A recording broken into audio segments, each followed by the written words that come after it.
The forest seemed alive, breathing in light, whispering through the branches.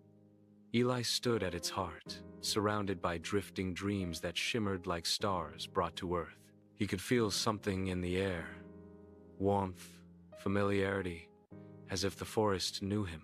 A voice spoke, not from the sky, not from the ground, but from everywhere. Keeper of the forgotten light, why have you come? Eli clutched his glowing jar, trembling, and said, I didn't mean to. My dream went dark. I just wanted it back. The lights pulsed faintly, almost like a heartbeat answering his. Dreams fade when hearts grow quiet. Yours still beats. You still believe. The air shifted.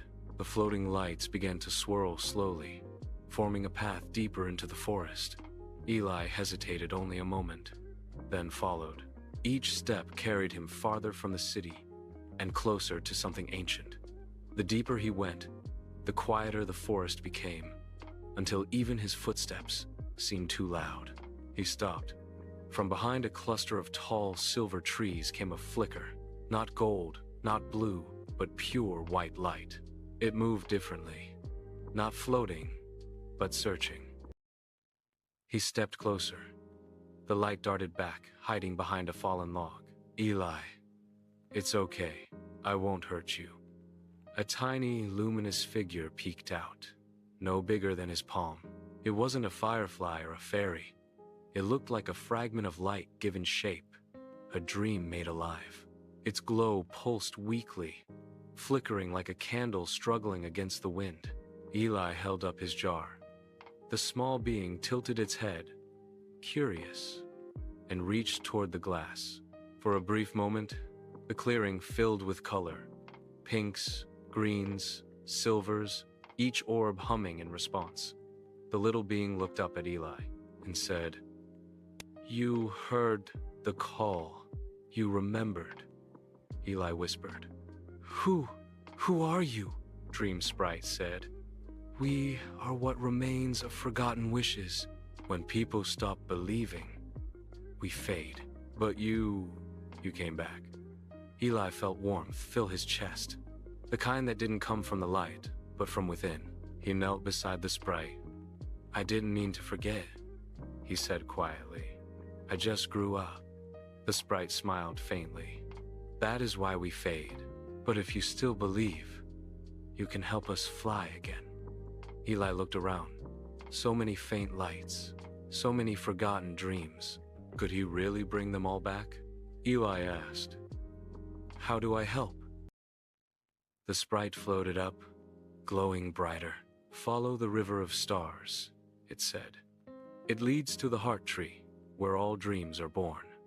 Eli turned toward the sound. Far ahead, between the trees, a silver river glimmered in the moonlight.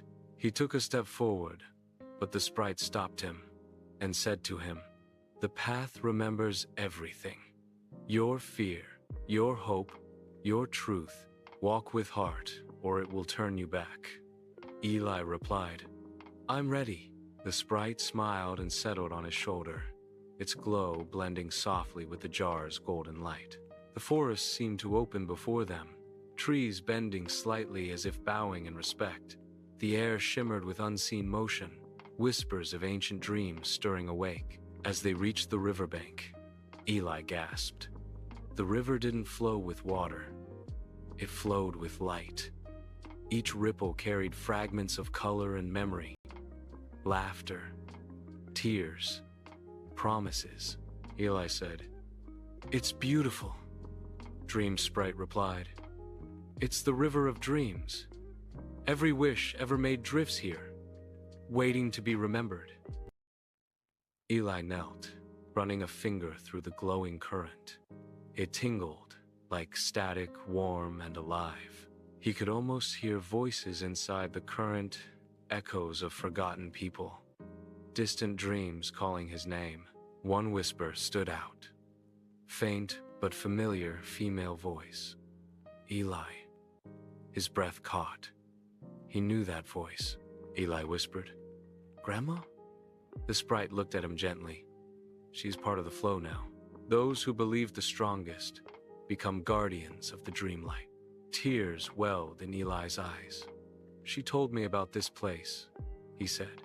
She always said dreams were alive. Dream Sprite said to him, she was right, and now you must carry what she left behind. The jar shimmered again, brighter than before. No longer just a container of dreams, but a beacon. The sprite touched it lightly. Dream Sprite said, your dream will lead others home. Together, they began their journey along the river of dreams. The forest glowed around them, alive once more.